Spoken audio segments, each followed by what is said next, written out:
And now we talked about conservation of momentum, two different types of collisions, the perfectly inelastic collisions and the elastic collisions. The perfectly inelastic collisions are those where objects hit and stick together and move with one common velocity. Elastic, multiple objects hit and they rebound. And then now section 9.4, we're looking at collisions in 2 dimensions. So basically we're going to take, say for instance, as the example has, do any number of examples. One object's at rest, one object's moving, and then there's like a glancing collision where now both objects move off at an angle. So now they have momenta in 2 directions, the x-axis and the y-axis. And so in order to talk about them properly, we have to take the conservation of momentum equation and put it into 2 dimensions, to the x and y axes. So back at section 9.4,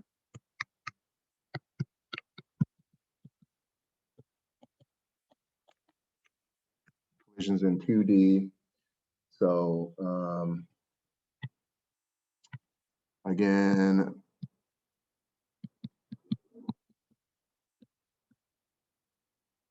to xi it's the conservation of momentum in both axes, initial and final, right? So v1 final x into, and same thing here for the y-axis.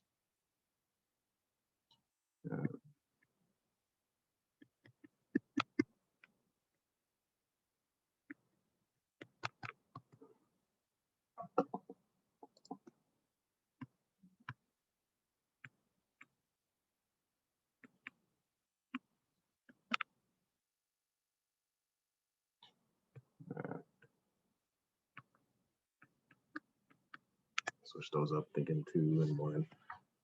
Okay.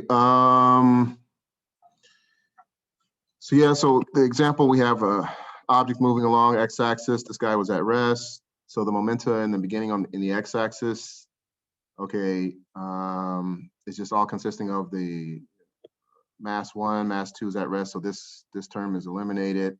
And then when they collide, the equal signs, denote the collision, the action. One goes this way and the other goes that way. And so both now, so we have a resolved momentum vector here, but for each one of these is made up into an x component and a y component. The y component for, let's just call this object 1, object 2. The y component for object 1 is going to be negative, and for object 2 will be positive, and then both the x's finals will be positive. And so they have their respective angles. Let's give them different angles, angle theta and angle phi. So we can use these pairs of equations to resolve our momenta in 2 dimensions.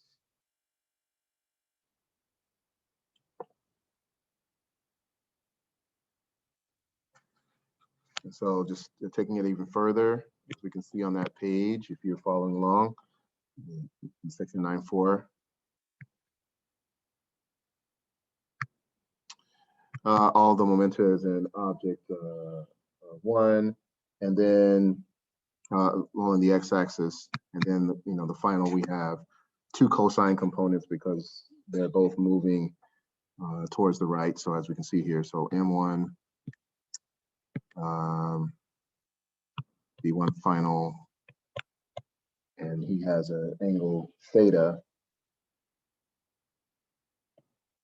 So with respect to this picture, we'll just call this 1 and then this 2, just to keep consistent with the picture.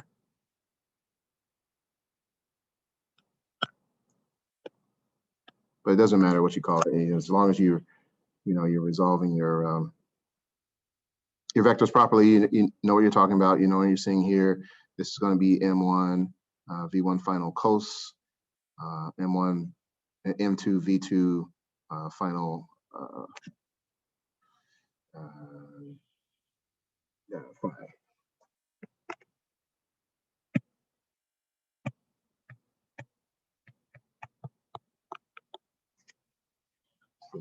because object 2 is moving with downward at angle phi and object 1 angle theta. And so in the beginning, both do not have y components because they're moving horizontal, and then they'll have their respective y components here. So we have M1, V1 final sine theta positive minus.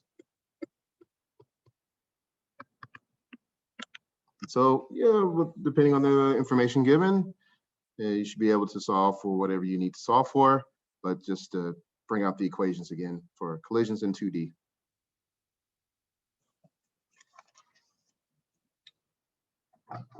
So we'll move on to center of mass. Center of mass with respect to some 0. So let's say that we have, we want to find the center of mass of a system of point masses along the x-axis. Our general equation would be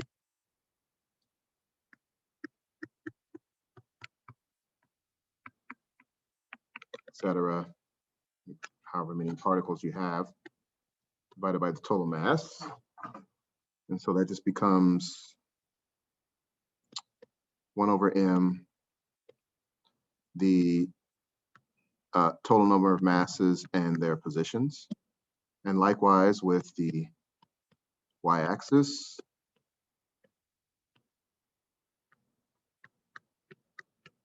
and z-axis, you get the point. Find the center of mass for all of these masses positions. And of course, the radial is just going to be the sum of all of those.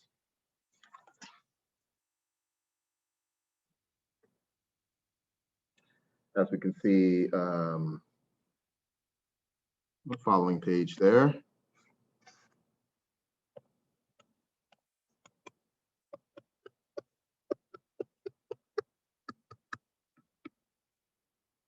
And that just becomes this. So those are all the center of mass equations.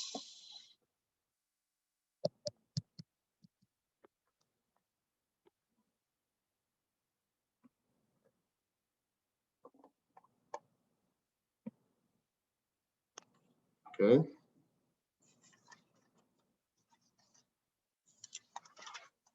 Just stop me at any point as we just elucidating the equations. If you have any questions, please stop me as I go along. Then we go on to 9.6, where we're talking about motion of a system of particles.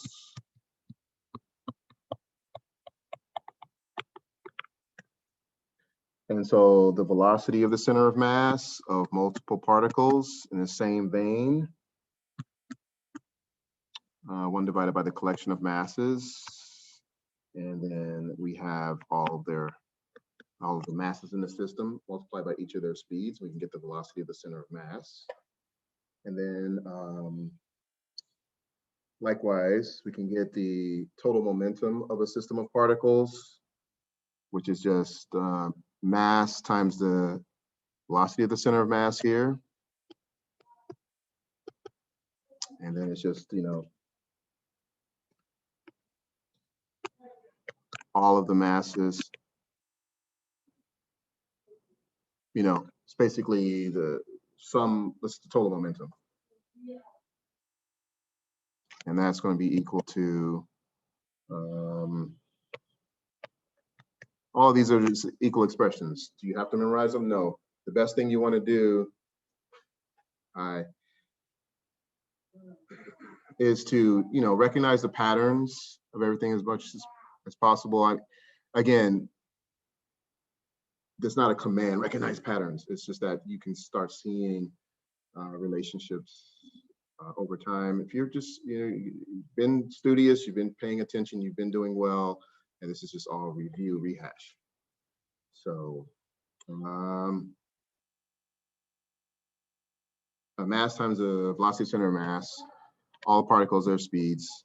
That's the total momentum of the system, which another way to say that is total. So this nothing too formal about that.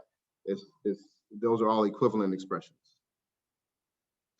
And then likewise, acceleration of center of mass, same logic, and the total force for all of those particles.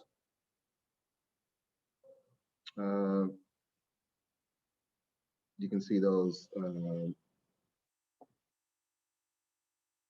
following down the page. So I'll just write those guys up real quick.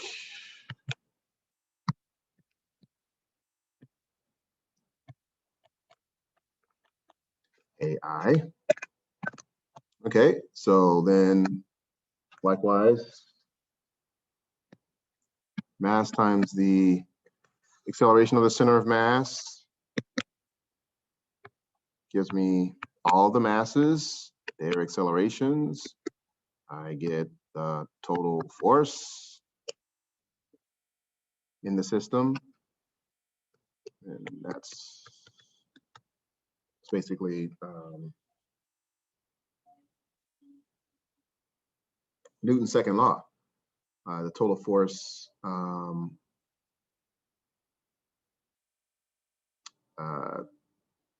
for all of these particles represented in the system here. So, and this is just the external forces, the sum of all the external forces, because we know that that's really, this is just really another expression, another way of saying Newton's second law.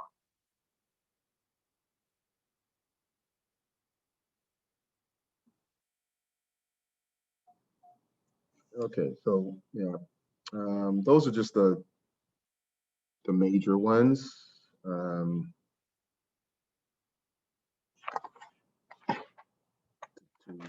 To be aware of.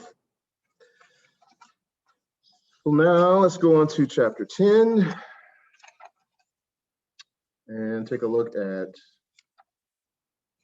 these equations there, equations of rotational motion, getting into unbalanced torque and the like.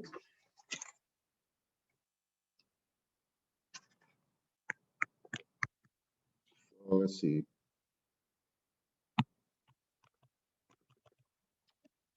Rotation of a rigid object or an extended object, because back in chapter 9 and elsewhere, we're talking about points, and then chapter 10, 11, 12, we're talking about extended objects. And you can see the pattern. It goes from points to randomly sized objects. And so the same logic that exists for points exists for the rigid objects, the extended objects. You just have to sum all of the pieces together. And we do that indirectly in the equations that govern like moment of inertia and unbalanced torques, things of that nature. We incorporate the logic from point particles to extended particles, extended objects.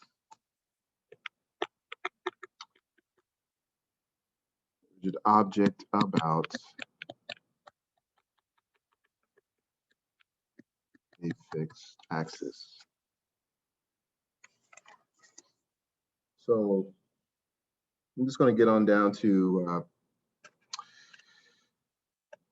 the first set of important equations. We're going from kinematics, linear kinematics, to rotational kinematics. So that would be our linear displacement. Now, angular displacement. What are we doing there? We have an object of a certain radius, and it is, let's say it's at some initial angle theta I, and sometime later we got to theta final by rotation. This object's, whatever this object is, rotating through some initial angle to a final angle.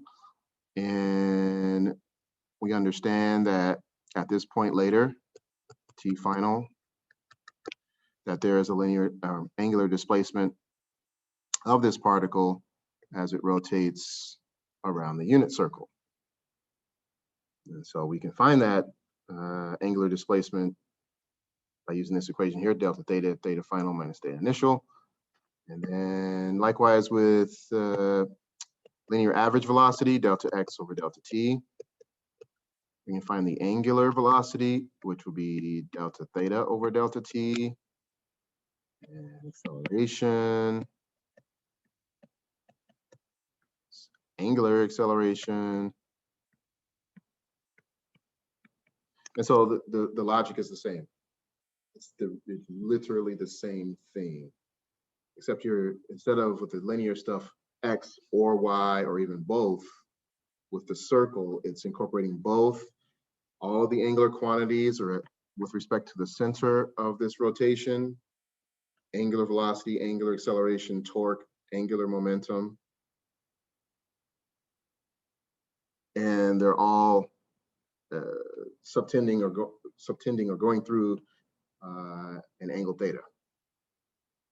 Are you changing, looking at the angular displacement with respect to time? I'm looking at an angular velocity. Am I changing my angular velocity with respect to time by the application of a torque, just force over radius? And I'm looking at the angular acceleration, which is to change my angular speed. So basically think of a spinning top, spinning along at a particular angular velocity, then you go and push it at the sides, it spins faster. Now you've accelerated in an angular direction because you've applied a torque, which is very similar to net force in the linear case, Newton's second law. Newton's second law in rotations is basically torque equals I alpha, which is analogous to the net force of a particle. Force is mass times acceleration. So with torque being I alpha, I is the distribution of mass with respect to a center. How is this mass being distributed from that point determines the moment of inertia of that particular object. Different objects, different moments of inertia, as we see. Linear stuff, like a rod, 1/12 ml squared, depending if you have the rod spinning from the center. At the edges, at one edge, 1/3 ml squared. So it depends on where your axis of rotation is, determines the moment of inertia of that object, and then you can use that to find out the torque in the system using I alpha, rotational kinetic energy, things of that nature. So this is the start. And those are averages, just like, average velocity, linear. This is average angular velocity, just angular velocity. We understand that there's going to be a difference between two positions and two times to make an average. So you don't have to write the symbol there, as long as we understand that that's an average. And the same thing works for instantaneous angular speed or angular velocity, instantaneous angular acceleration. The same logic applies for, like we saw with instantaneous velocity, instantaneous acceleration. We know that at a moment in time, we can determine what the instantaneous angular velocity is going to be by similar equation that we saw for linear velocity. So if we want to do that, this only applies to you calc people. But again, it's really, it's at some of these equations are just things that you just have in your arsenal. I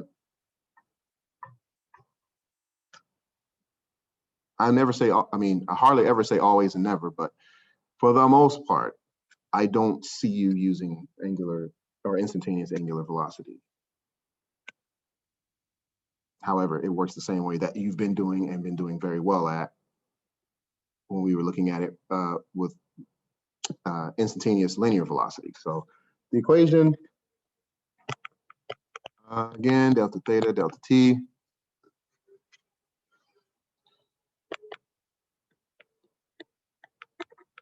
It's a matter of preference. This is the algebraic form. This is the calc form.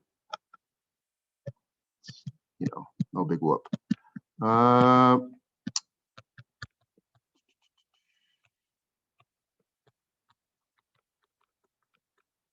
d omega over dt. So again, those are just thrown out there just for your information.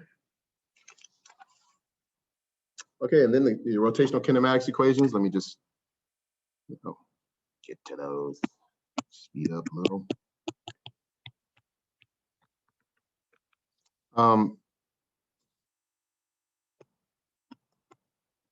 Delta theta 1/2 omega initial plus omega final delta t.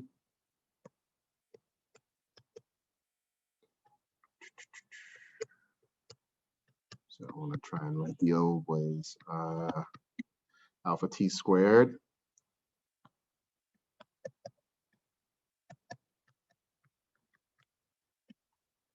And this one.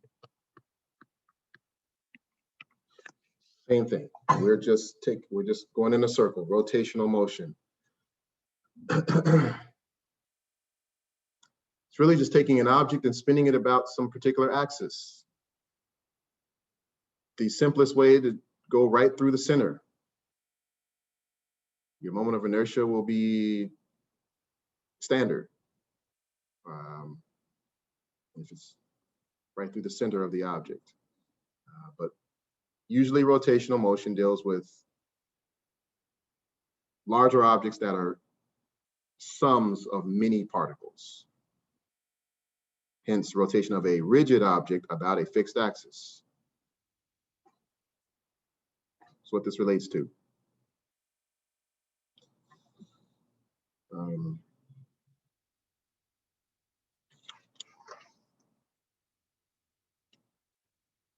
Just throw these guys up. The analog between linear and rotational quantities. Linear velocity, r omega. If you have an object spinning, if you're looking at an object that's comprised of many point masses, and I say that you're looking at an object, this is the center,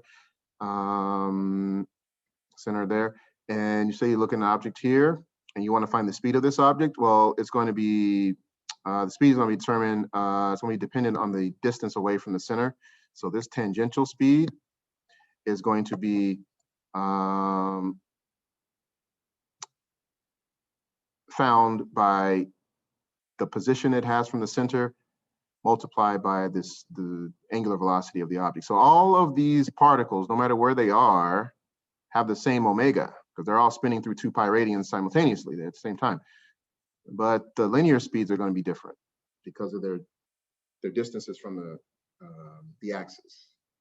So V or VT, translational or tangential speed, it's translational, is equal to r omega.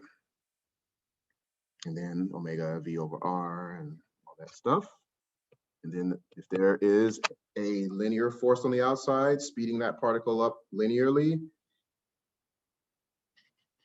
then there will be an angular acceleration as well because it's going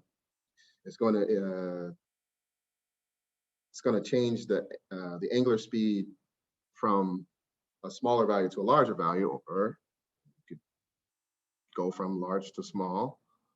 At any rate, there's going to be some change in your angular velocity. Therefore, the linear acceleration is going to be related, found by this equation, which is r times alpha. It's related to the angular acceleration of the object. And this translational acceleration can only be found, or it only exists if there's an outside force, out there. Okay, and then centripetal acceleration, v squared over r. We have v up there. It's the same r, And so this just becomes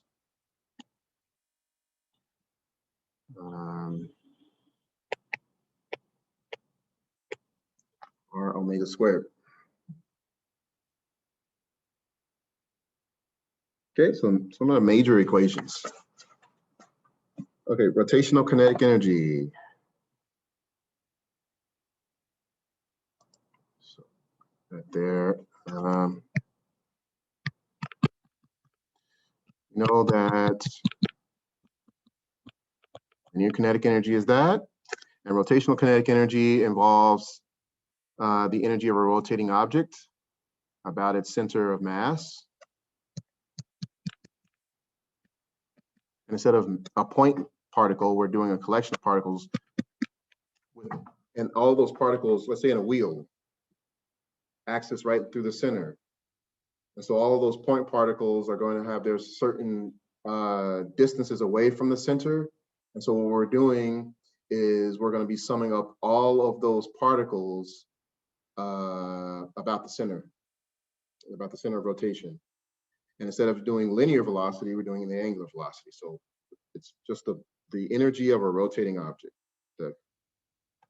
which is the sum of all their particles from the center of rotation multiplied by omega squared, where I is called moment of inertia.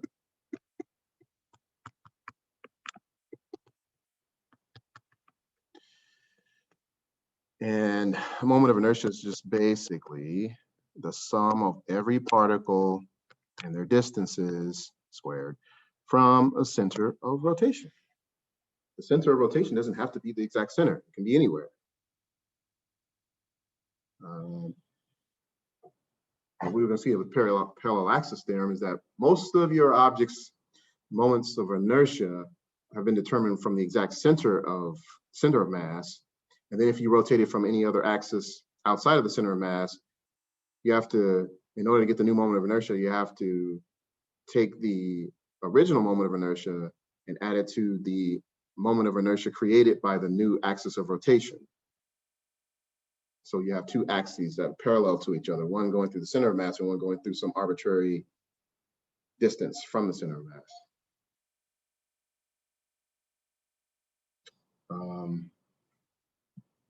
Which is basically this.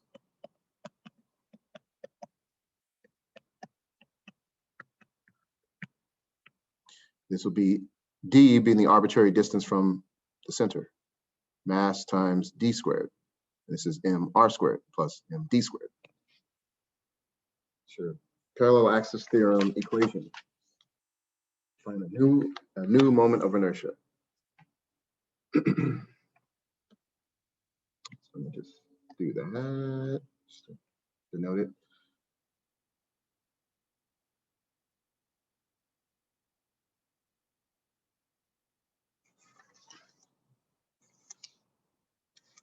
Okay. So we have torque,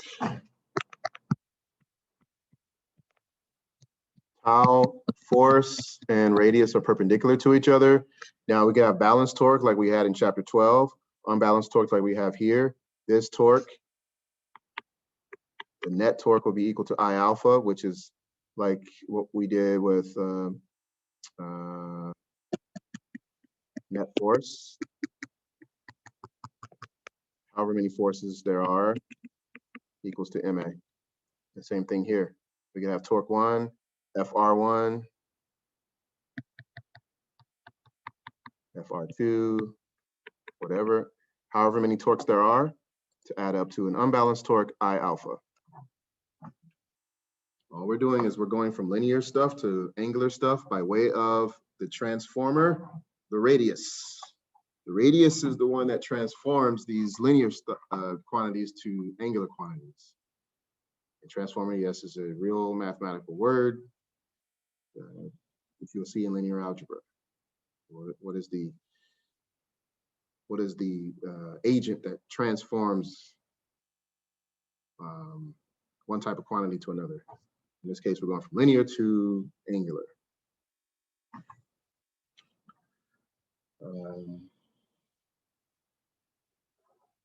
So yeah.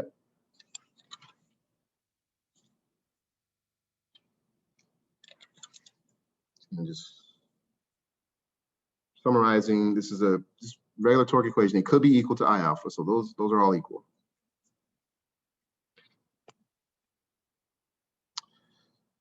Axis of rotation, radius, I got a force, perpendicular, I can produce a torque.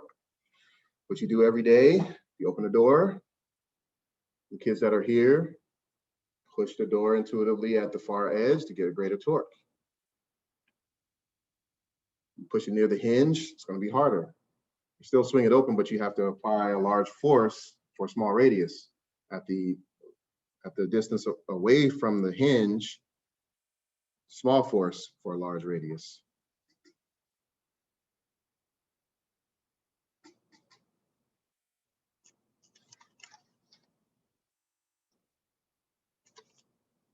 Okay.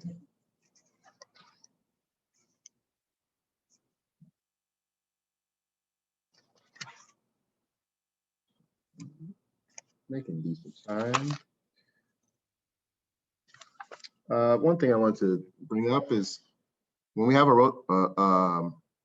rotating object, like a wheel, and it's going forward, we have a linear kinetic energy and we have a rotational kinetic energy. The rotational kinetic energy is the energy of the rotating object, but it's moving forward also. So the center of mass is moving, it's just pretend like the center of mass is moving forward, even as the object rotates. So the total kinetic energy will just be the rotational kinetic energy, moment of inertia about the center of mass, plus 1/2 times the velocity of the center of mass. Everything with respect to the center of mass, because what this term does, it takes care of all the particles, because we're talking about moment of inertia about that point. So everything from it, and those particles are going to be rotating. And then we look at the center of mass itself. As the center of mass is going to be treated as a point particle moving forward. And so that's why we have our linear kinetic energy term, 1/2 m v sub m squared. Because the center of mass, that particle there is going to be moving linearly.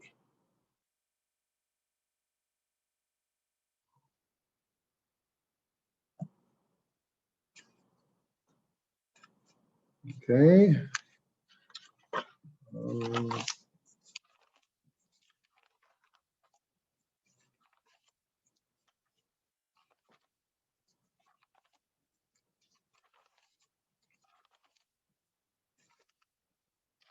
On to chapter 11.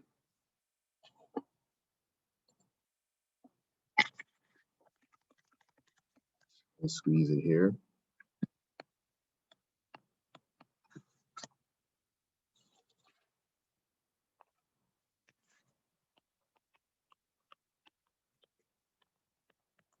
Angular momentum.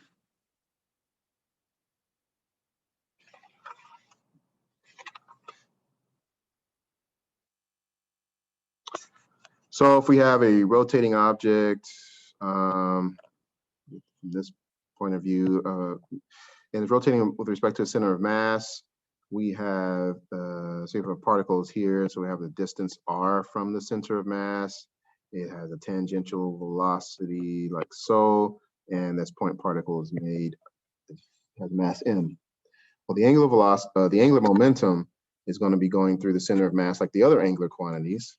You know, let's say it's, you know, coming out of the page based on a right-hand rule, but, you know, I think that's too important. But anyway, if you have your right hand pointed up from your desk or whatever, and the fingers represent your velocity, and the palm of your hand represents the radius, and if you curl, you can see that your thumb naturally points in the direction of the angular momentum vector, which is out of the page, hence that's why I drew the dot. And so therefore, this will be the direction of your angular momentum, and L is R cross P, where P is MV. Okay, you can just write it algebraically or typically as MVR. So those are Equivalent expressions for the angular momentum vector L.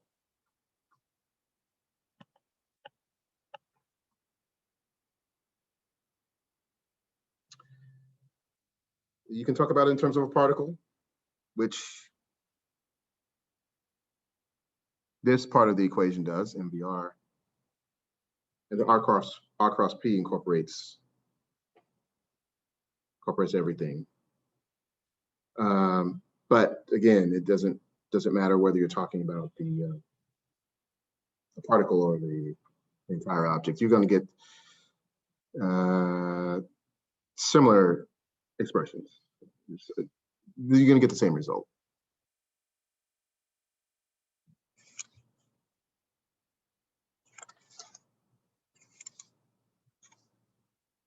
Okay.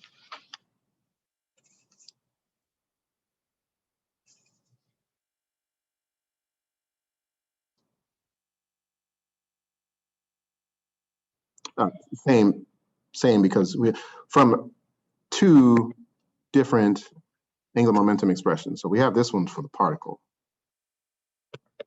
And just make this clearer. This would be the particle. And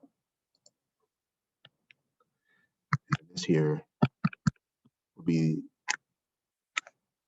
angular momentum of an extended object. An object made up of many particles. But overall,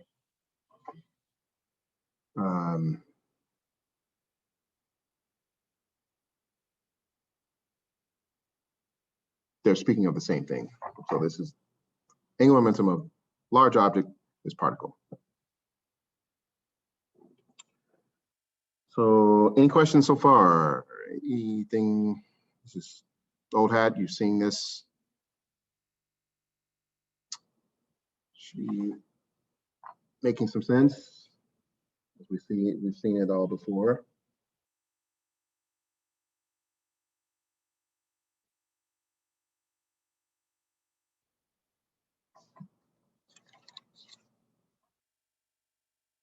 So yeah, let me just, amend what I just said there. This is angular momentum. We're talking about just one particle. This is the object, yeah. Because I did say that you could use this for particle and the extended object. Well, no, because this only involves one mass. This involves all the masses. Okay.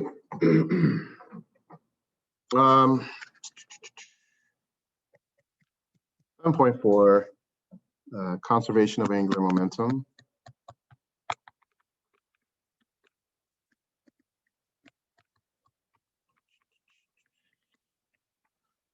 So like linear momentum, the angular momentum before is equal to angular momentum after. That's just we typically talk about extended objects, like figure skaters doing this, small angular momentum, and then you collapse the radius and then you spin faster, and we have larger angular velocity, but angular momentum on both sides of the equation is equal. It's just that this time we have small angular velocity, large radius, small radius, large angular velocity. The quantity is conserved.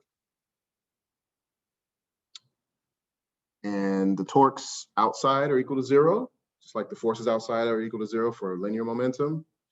And the only torques in question, the only thing that's important that basically cancels out is the internal torques produced by the figure skater as they plant their skate in the ice.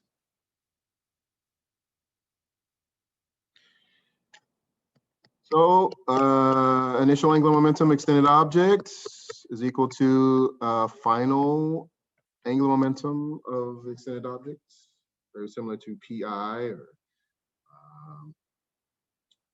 MIVI equals MFVF for the linear case.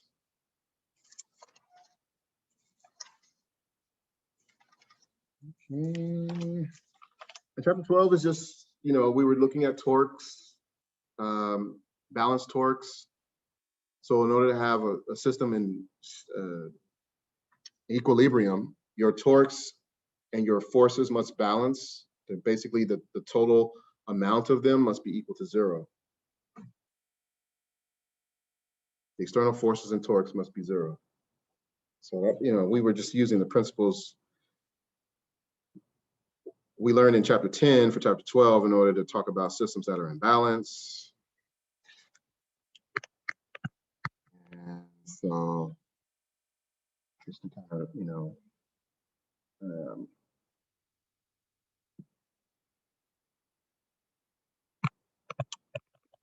over that a little bit. For equilibrium,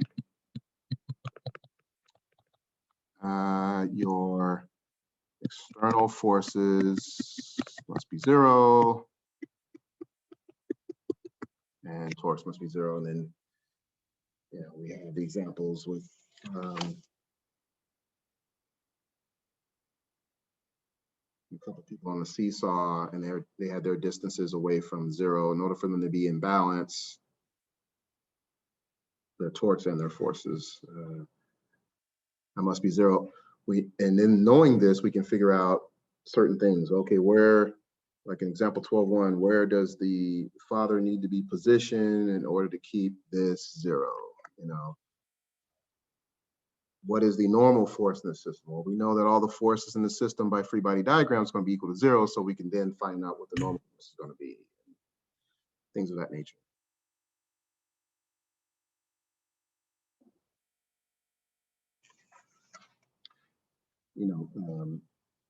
Application of this in example 12.1.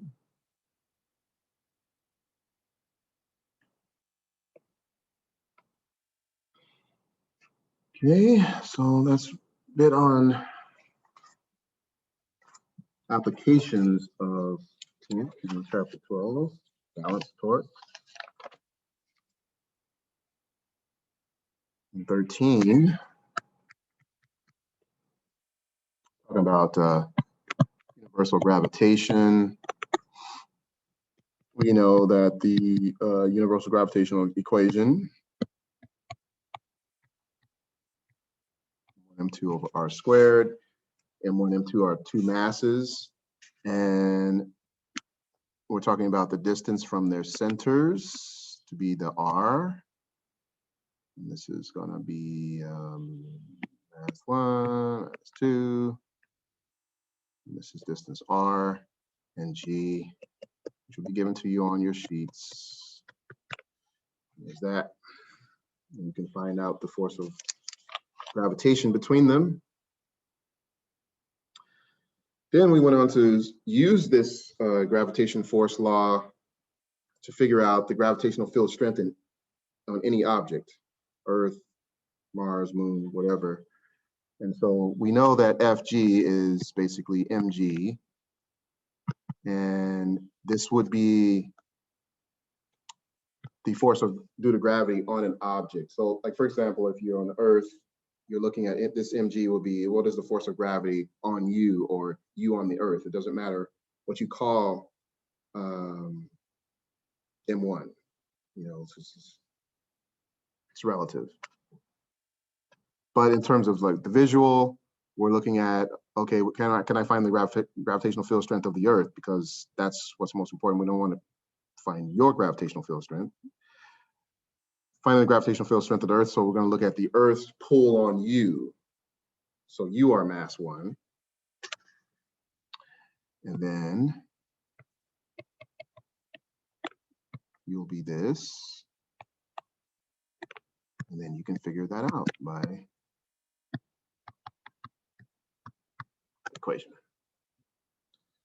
So this will come out to be 9.8 for the Earth, and you can get all the gravitational field strengths of all the planets, comets, if you knew all their data, by this equation. And also, this is at the Earth's surface, because the R will just be here, and here's you. Now, if you are above the Earth, satellites, rockets, whatever, it's going to be R. This is RE plus H. And so now this becomes, and using your math skills, of which you are all very proficient at, RE plus H squared. This means that the gravity is going to get weaker with respect to the Earth. Further you go away from the planet, the weaker the field strength of this planet is on you.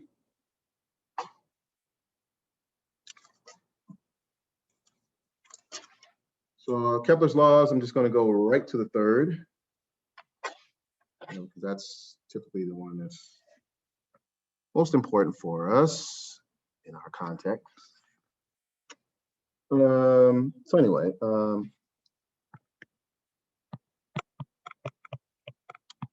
Kepler's third law,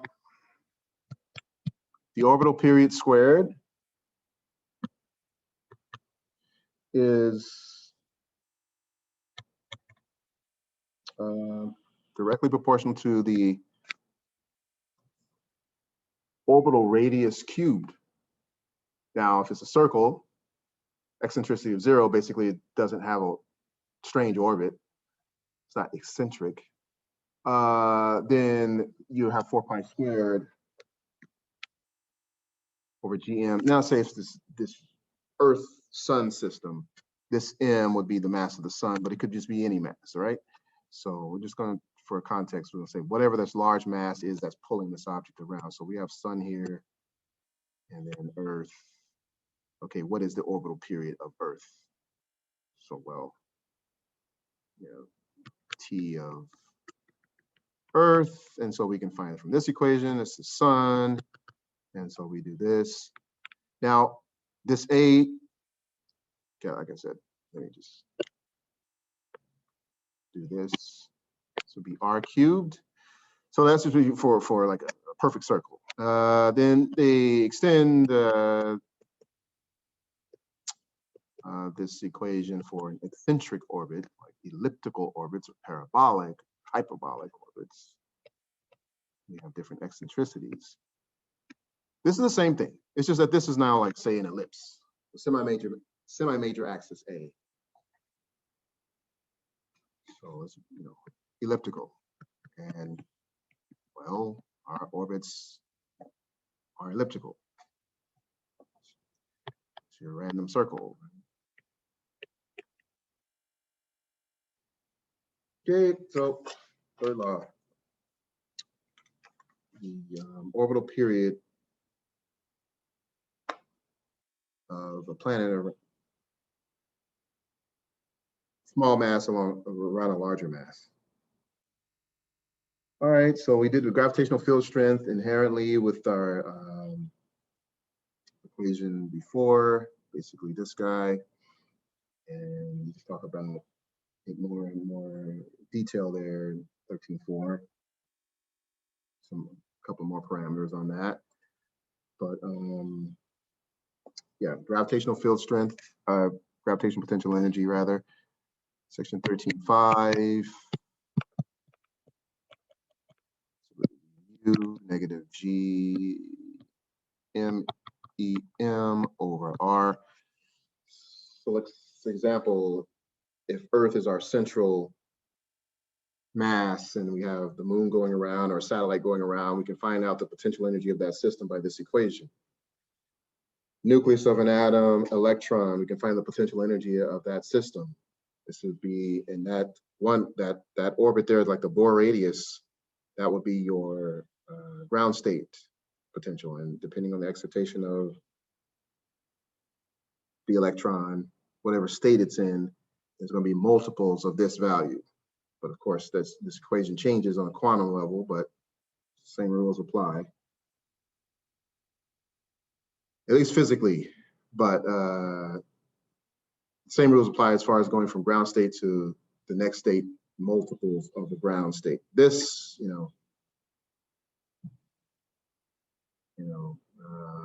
not so much because we're just dealing with masses. But anyway, this is the gravitational potential energy equation that we get from the integral of the gravitational force equation.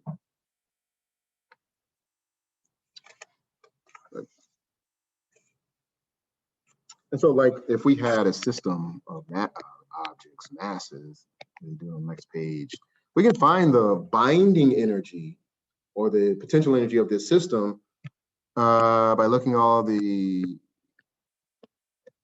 are different radii. And so give an example there so they can, you just add all the potential energies of each mass with respect to each other. So let's say we have, this would be the total energy. Let's say we want to look at 1 to 2. So this would be mass 1, mass 2, mass 3. This would be 2, 3. This would be 3, 1, 1, 2. And then we'll do this.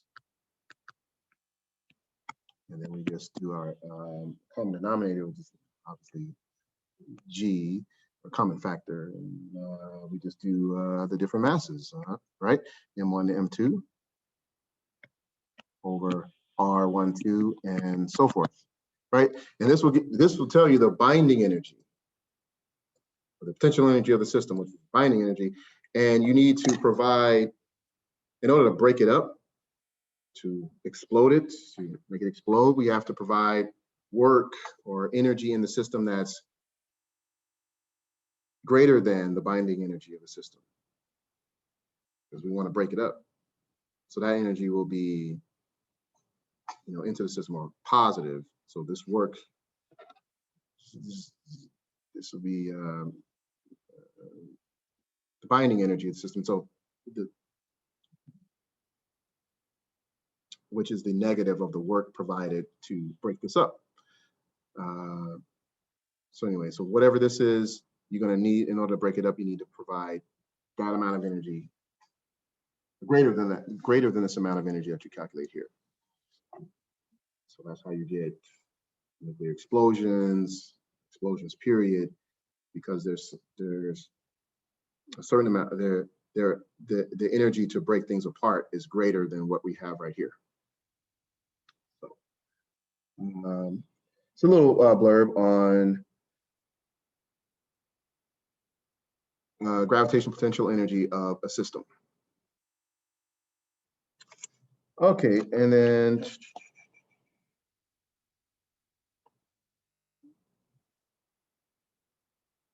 spend too much. All right. Get this guy to change over.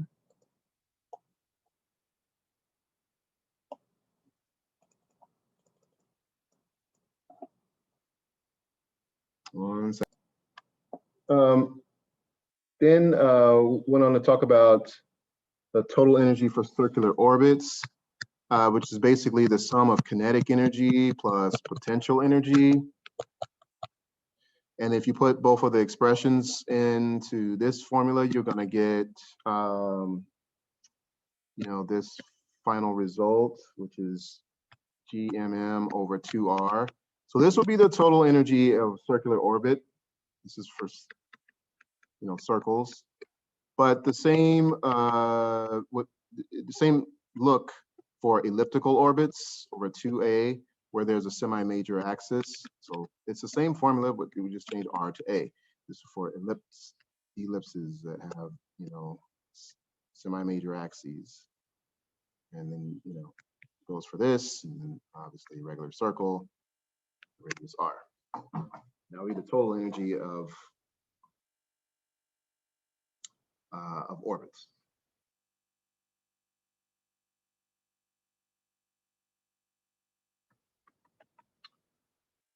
And then, not too much ado, the escape speed, say from, you want to get to orbit from here, that formula will be square root of 2G and E over radius of the Earth. If you want to get from Earth, same thing applies. Get out from Mars, the Moon. The data from each of those objects, what the escape speed is going to be, and that is derived from the total energy equation that you have here. So, which is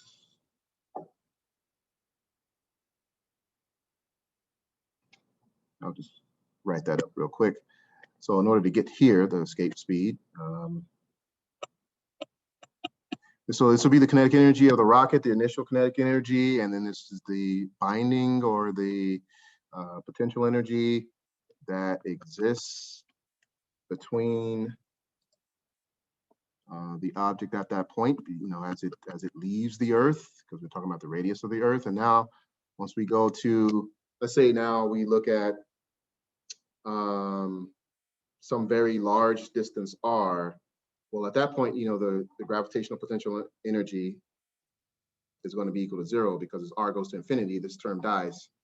So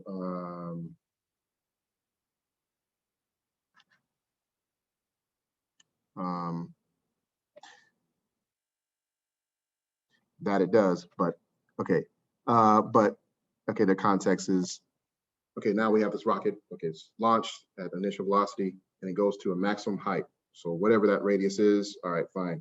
You know, at that point, the velocity is going to be equal to 0. So the final term for kinetic energy dies. But the also the other thing is true as well. But in order to get the escape speed, which is what we're trying to do, we're trying to solve for VI, or that initial speed needed to get into orbit. We solve for VI from this equation, and we get this final result for escape velocity.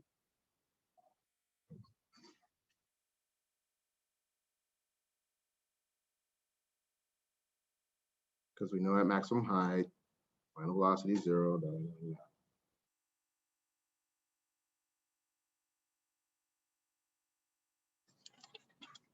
That's all the major equations from 13. Any questions on those or any others? Last one, last chapter 15. Wave mechanics, oscillatory motion, simple harmonic motion.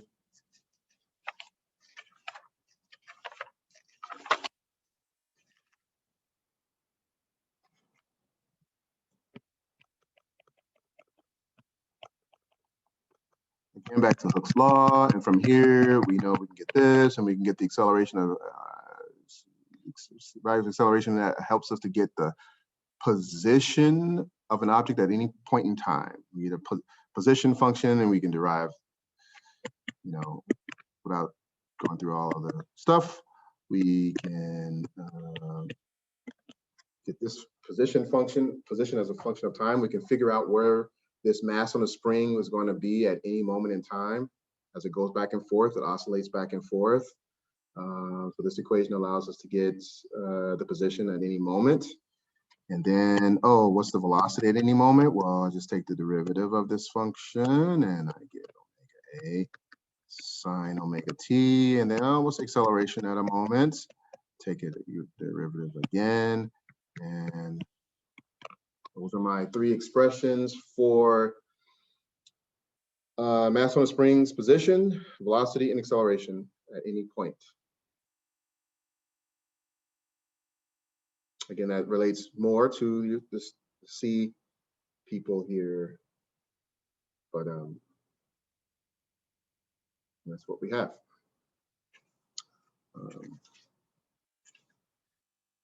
Some other equations as we last 6 minutes here.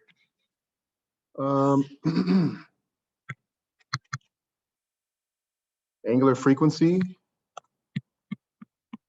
K over M, where K is your spring constant. How strong the spring is, M for mass.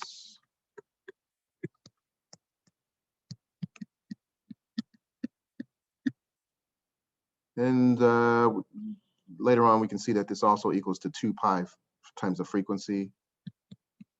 So these are, depending on what you got, you can find out what the angular frequency of this mass spring system. It's not like this is only for mass spring systems, it's for systems that act like those systems. Any type of oscillations, any type of simple harmonic oscillating system. Mass spring systems is the easiest one to model and look at, and then we can map it onto other similar systems.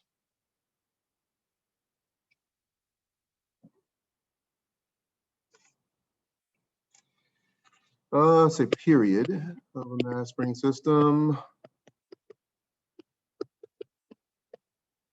2 pi over omega, and so forth. Frequency, cycles per second, how many cycles in a period, and that will give me, it's 1 over this, so omega over 2 pi.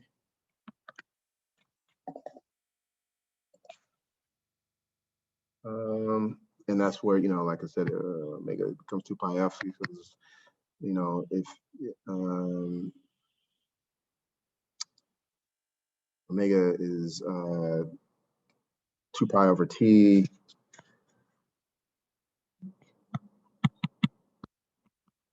give me 2 pi f.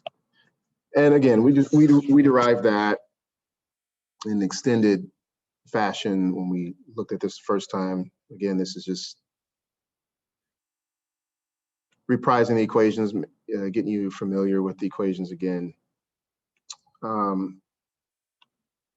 yeah, so that's the other way of saying angular frequency, square root of k over m, which is also equal to 2 pi f. And that being said, we can rewrite period, depending on if we do the mass and the spring constant, which is 2 pi over omega. And then this becomes 2 pi square root of m over k. And likewise with frequency, which is 1 over this, 1 over 2 pi. Down the line, so, and then they follow up with the velocity equations as we just wrote earlier, and the acceleration equations. We also know, you can go back over your previous notes, that the maximum the velocities are maximum when the mass is at 0, right? So we have positive, negative omega a. So this will be basically my max speed, and then my max acceleration will be at the edges, plus minus omega squared a. So these are the maxima. And any other place that's not maxima, we can find it in terms of the full function, the sine and the cosine functions associated with these functions. We can find out what those speeds and what those accelerations are going to be when it's not a maximum. So, yeah.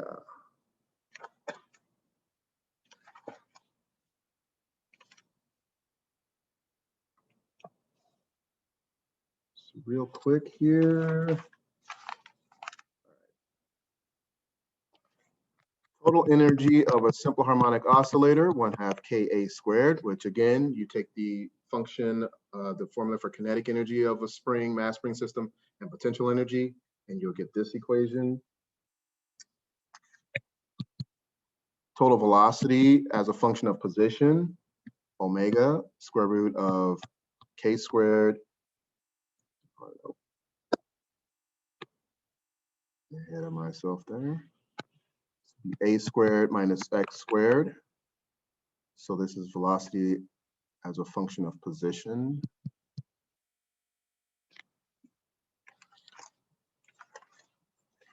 And then lastly, we get the equations for the pendulum, physical pendulum, and the torsional pendulum.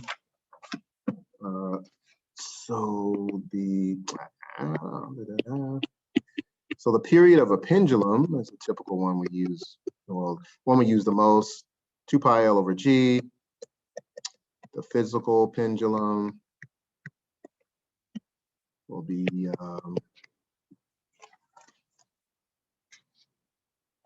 2 pi square root of pi over m GD, and the torsional pendulum, let you go here in a second, it's going to be I over kappa, where kappa is the torsional pendulum constant. I, again, the moment of inertia of a physical pendulum. Basically, we're not just taking a point mass and swinging it back and forth. We're taking a pear-shaped object, swinging it back and forth, and has moment of inertia. And this will be the distance from the center of mass where it's rotating.